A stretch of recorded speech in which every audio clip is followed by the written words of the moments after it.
नमस्कार, श्यामप्रिया किचनमध्ये आपले स्वागत आहे। मी आज तुमच्यासोबत शेअर करते कांद्याच्या चटणीची रेसिपी। जी कांद्याची चटणी आपण कमी साहित्यात बनवूया आणि एकदम टेस्टी अशी, जी गरमीच्या दिवसात खूपच टेस्टी लागते आणि आपण गरमीच्या दिवसात नक्कीच खाल्ली पाहिजे अशी चटणी। चला तर मग बनवूया आपण मस्त टेस्टी अशी कांद्याची चटणी, जी तुम्हाला नक्कीच खूप आवडेल। कांद्याची चटणी बनवण्यासाठी मी मोठ्या साईजचा एक कांदा घेतलेला आहे। तुम्ही जर छोट्या साईजचे घेत असतील तर 2 कांदे घ्यायचे।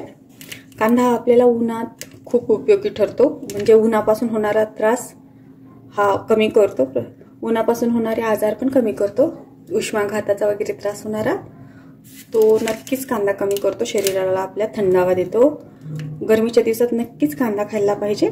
तर अशा गुणकारी कांद्यापासून आपण मस्त टेस्टी अशी चटणी बनवूया। मी कांदा कट करून घेते। मी कांदा कट करून घेतलेला आहे। कांद्याचे मोठे मोठेच काप करून घ्यायचे, जास्त बारीक नाही कट करायचा, असे मोठे मोठेच तुकडे करून घ्यायचे। आता मी छोटा मिक्सर बाउल घेतले, त्याच्यामध्ये हा कांदा कट केलेला टाकून घेते। नंतर याच्यामध्ये टाकून घेते मी अर्धी वाटी कच्चे शेंगदाणे। शेंगदाणे कच्चेच घ्यायचे, म्हणजे चटणी आपली एकदम टेस्टी बनते। आणि लसणाच्या 10-15 पाकळ्या घेतलेल्या आहेत मी, आणि अर्धा चम्मच मीठ घेते, चवीपुरतं मीठ टाकून घ्यायचं। आणि 1 चम्मच लाल मिरची पावडर टाकून घेते मी। तुम्ही तुमच्या आवडीनुसार कमी जास्त लाल मिरची पावडर टाकू शकता।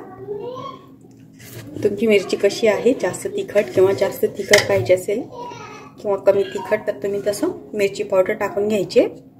मी 1 चम्मच लाल मिरची पावडर टाकून घेतली आहे। आपण एवढ्याच साहित्यात एकदम टेस्टी चटणी बनवूया, जी गरमीच्या दिवसात एकदमच टेस्टी लागते। आता मी हे मिक्सरला वाटून घेते। मी मिक्सरला चटणी वाटून घेतलेली आहे। हे पहा, अशी मोठी मोठीच वाटून घ्यायची, म्हणजे जास्त टेस्टी लागते। ही जास्त बारीक केली ना मग एवढी टेस्टी लागत नाही, आणि ही ज्वारीच्या थंड भाकरी सोबत खूपच टेस्टी लागते, एकदम छान बनते। आणि मिक्सर थोडंसं चालू बंद करून मी ही चटणी अशी थोडी जाडसर वाटून घेतली आहे। तर खूपच टेस्टी बनली आहे ही चटणी। आपली चटणी एकदम छान झालेली आहे, तर तुम्ही पण नक्कीच ट्राय करा गरमीच्या दिवसात ही चटणी, आणि उन्हापासून होणारे आजार पण दूर राहतील आणि एकदम टेस्टी बनते चटणी। तर गरमीच्या दिवसात नक्कीच ही चटणी एन्जॉय केली पाहिजे। तर तुम्ही पण नक्कीच बनवा, आणि तुम्हाला आजची रेसिपी कशी वाटली तेही सांगा, आणि आवडली तर नक्कीच लाईक, शेअर आणि सबस्क्राईब करा। भेटूया पुढच्या रेसिपी सोबत।